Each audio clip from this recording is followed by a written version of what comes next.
So we are from Investment New South Wales. We are New South Wales government. And what we do is to represent our New South Wales brands. We can see from here, we do have premium wines, packaged food, all the way to fresh produce. And I think that's what makes THAIFEX really special for their growth in Southeast Asia. We really like THAIFEX. Why? It's because THAIFEX is a bit like speed dating. It's new, it's fun, it's exciting. And we are bringing 12 New South Wales companies here to Thailand, many of them for the first time.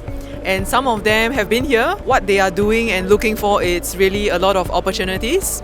We are finding them new recipes for growth. And we do find that it's a great platform for them to meet new people as well as make relationships with partners as well. The THAIFEX app has been really helpful. We've done about 20 meetings online and yeah, we are keeping it. That's why I say it's like speed dating really fast. But we also want to make sure it's dating that lasts, like long-term relationship as well.